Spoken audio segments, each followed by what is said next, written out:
Yeah, she put an absolutely massive play to start the game. He gets rid of the save line. One hit KO.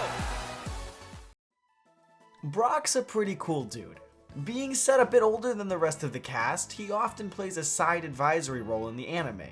However, that doesn't mean he comes without his own history. Let's take a look at some of my favorite fun facts about this iconic rock-hard gym leader.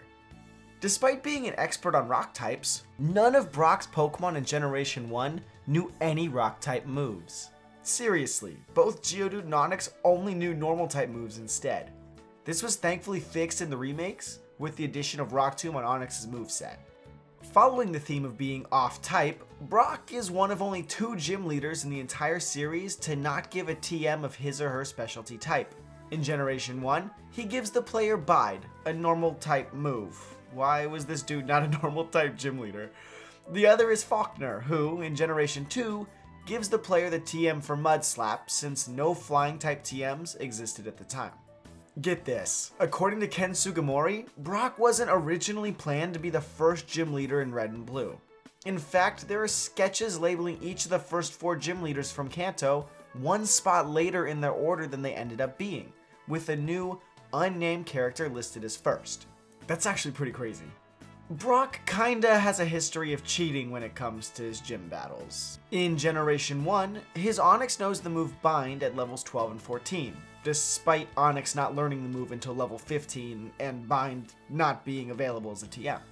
Then, in Heart Gold and Soul Silver, Brock uses a Rhyhorn with the ability Sturdy, which of course is impossible for Rhyhorn to have.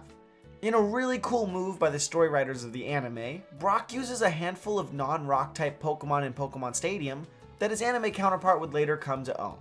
Golbat, Fortress, and Steelix are all examples of this, and they beg the question if these Pokemon had been specifically planned for him to own for a long time. In case you're curious, the other non-rock type Pokemon Brock owned in Stadium included Cubone, Dugtrio, Pinsir, Heracross, Ursaring, and Slowbro. Maybe we'll see some of these on him in the future.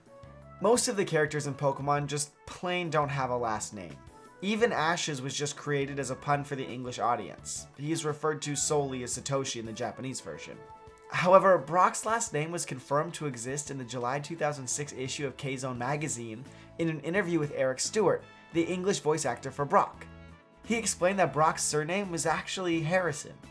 Then in Pocket Monsters the animation, it was revealed that Brock acts the way he does around girls due to the fact that his mother repeatedly married and divorced different guys, had children with them, yes, his siblings come from these different marriages, and then finally left her 10 children in order to pursue her own dreams as soon as Brock received his gym leader license. Wow. Apparently the rules for gym leaders were so strict that all of her husbands ended up running away, unable to bear the responsibility.